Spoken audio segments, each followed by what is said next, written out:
ओम शांति। Good morning everyone.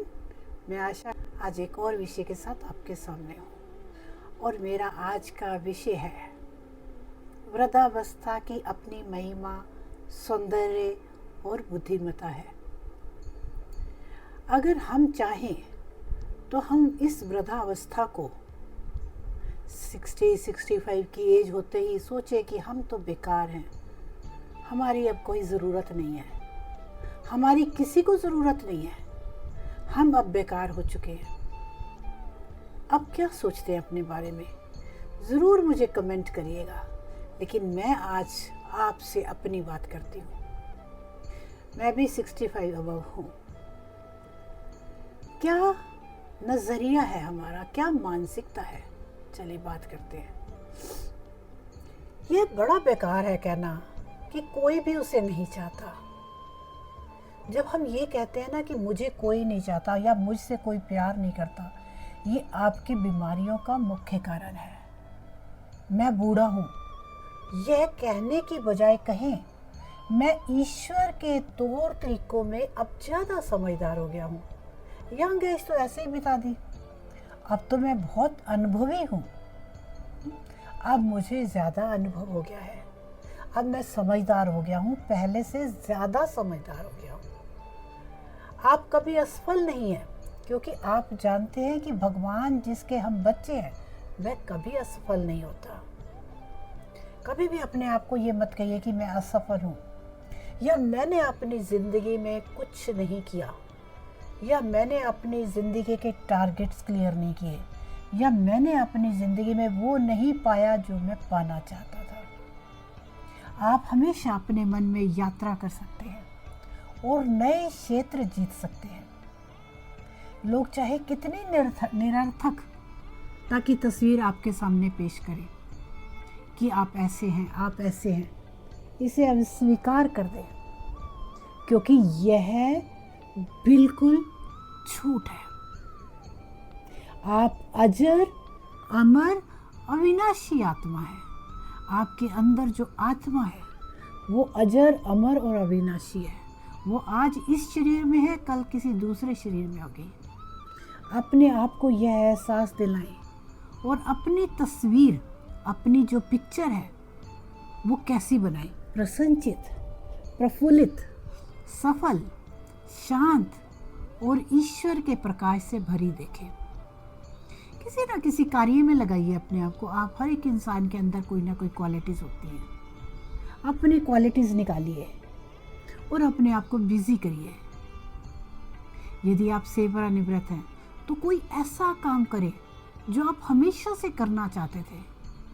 नए विषयों का अध्ययन करें, नए विचारों की जांच करें, फिर इस तरह प्रार्थना करें जिस तरह मछली पानी के लिए छटपटाती है ना, आप उस चीज़ के लिए छटपटा रहे हैं।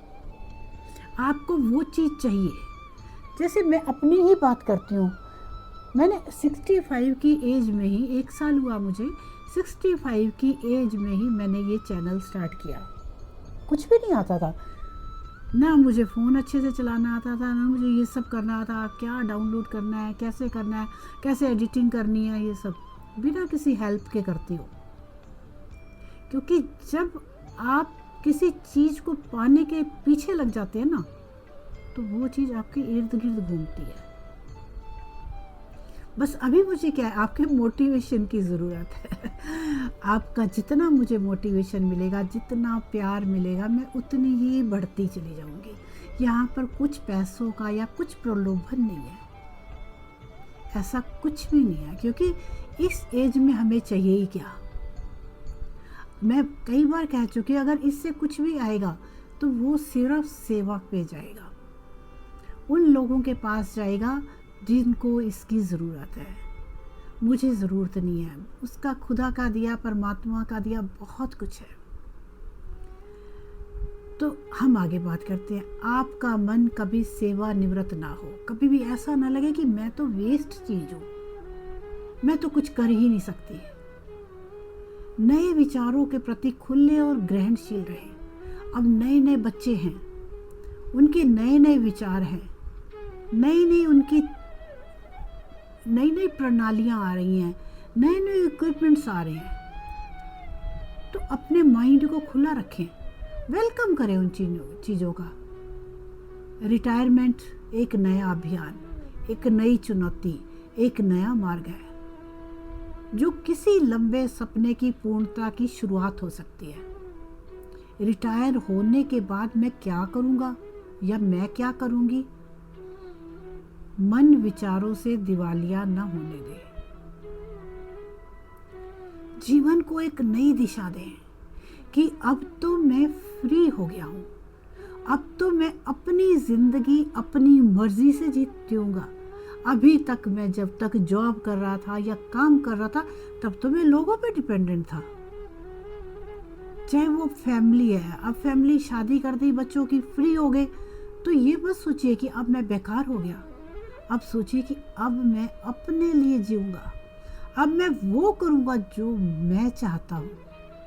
मैं अब अपने लिए जीना चाहता हूँ, तो स्वयं के लिए जिए और उसमें अपनी पसंदीदा जो आपको चीज़ें पसंद हैं उन चीज़ों को अपने आसपास लाएं और हमेशा सकारात्मक रहें, पॉजिटिव रहें और हमेशा अपने आप को अप करें, डाउन ना होने दें। कभी ना, नहीं, क्यों, क्या, कैसे होगा, मैं नहीं कर सकती, ये शब्द ना आए। ये शब्द अगर आएंगे तो आप आगे नहीं बढ़ पाएंगे। तो हमेशा अपने आप को खूब प्यार कीजिए, मोहब्बत कीजिए, अपने साथ लव कीजिए। अगर आप अपने साथ प्यार करेंगे ना तो सभी आपके साथ प्यार करेंगे। अगर आप अपनी कदर करेंगे तो सभी आपकी कदर करेंगे। आपको सबसे पहले अपनी रिस्पेक्ट करना ज़रूरी है। अगर आप रिस्पेक्ट करेंगे तो चारों तरफ से रिस्पेक्ट मिलेगी। शुक्रिया सुनने के लिए। समय समय पर ऐसे उल्टी सीधी बातें मैं बताती रहती हूँ।